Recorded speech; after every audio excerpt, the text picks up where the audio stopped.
महाराष्ट्र हा महाराष्ट्र का आहे याचं उत्तर शोधायचं असेल तर मागे जावं लागेल. त्या पायवाटांवर जिथे कधी देव रमले होते. महाराष्ट्राची कहाणी सुरूच होते ती देवाच्या पावलांनी. रामायणात याचा उल्लेख आहे. वनवासात असताना श्रीरामांनी दंडकारण्यात प्रवेश केला. आजच्या विदर्भात आणि नाशिकच्या भागात घनदाट जंगलांचा विस्तार होता. पंचवटी सर्वज्ञात अशा प्रकारचा परिसर. तो नुसता पुराणातला एक शब्द नाहीये. दंडकारण्यच नाही फक्त ते, करेक्ट, आणखीन काही आहे. तो रामायणातल्या जिवंत भूगोलाचा भाग आहे. जी जी. हेच ते ठिकाण जिथे लक्ष्मणाने लक्ष्मण रेषा काढली, जिथे रावण साधू वेशात आला, सीतामाईला फसवून पळून घेऊन गेला, धर्म अधर्माचा संघर्ष तीव्र झाला, तो इथेच. जी.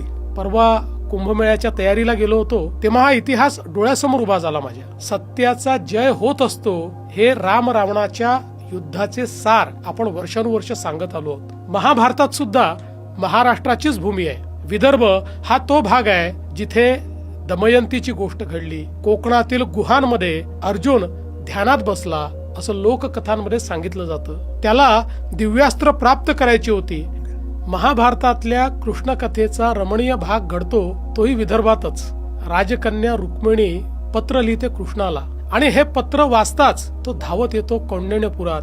आजची तरुण मुलं मेल करतात प्रेमाचे, पण कित्येक शतकापूर्वी अशा प्रकारे अतिशय विशुद्ध प्रेमाने आणि भक्तीने वाहून घेतलेल्या रुक्मिणीने एक साधं पत्र पाठवलं. सर, एक थोडंसं तुम्हाला इंटरफेअर करतो. सुदेव नावाचा ब्राह्मण होता. त्याच्याकरवी ते पत्र कृष्णाने रुक्मिणीला पोस्ट केलं. करेक्ट. आणि लगेच कृष्ण त्या ठिकाणी पोचतात आणि खऱ्या अर्थानं रुक्मिणीची सुटका करून भरधाव वेगानं त्या रथातनं ते रुक्मिणीला घेऊन जातात आणि मोठे बंधू आलेल्या सगळ्या जे काही त्या ठिकाणी आक्रमक आहेत, आक्रांत आहेत, त्यांना थांबवण्याचं काम करतात. हेही विदर्भाच्याच भूमीत घडलेलं आहे.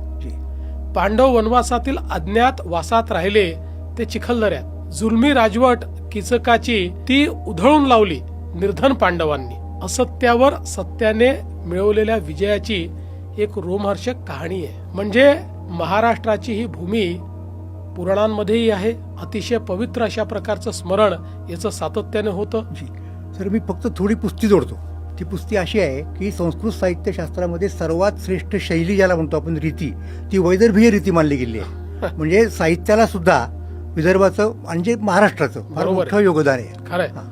भगवान बुद्धही महाराष्ट्राच्या भूमीत विजयातून नाही तर शांततेतून पोहोचले. ते स्वतः इथे कधी आले नाहीत, पण त्यांचे शब्द आले आणि लोकांनी त्यांना ऐकलं. अजिंठ्याच्या शांत डोंगर रांगांमध्ये भिक्षूंनी त्यांच्या कथा दगडात कोरल्या. एका राजकुमाराच्या कथा ज्याने शांतीसाठी सर्व काही सोडलं आणि जगाला दुःखातून मुक्त होण्याचा मार्ग दाखवला.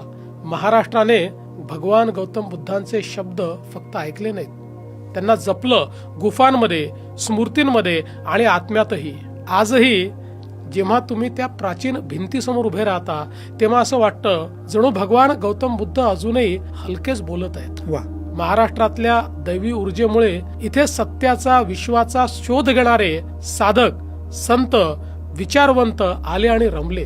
शंकराचार्य अवघ्या 8व्या वर्षी घर सोडून भारतभर फिरले. चिदानंद रूपम शिवोहम शिवोहम चा शोध घेणारे त्यांचे एक महत्वाचं पीठ त्यांनी इथेच स्थापन केलं. करवीर म्हणजे आजचं कोल्हापूर, जिथे साक्षात महालक्ष्मीचा निवास आहे. महाराष्ट्र हा उत्तर आणि दक्षिण भारताला जोडणारा एक दुवा आहे. तो दैवी प्रवासाचा अंतिम मुक्काम आहे.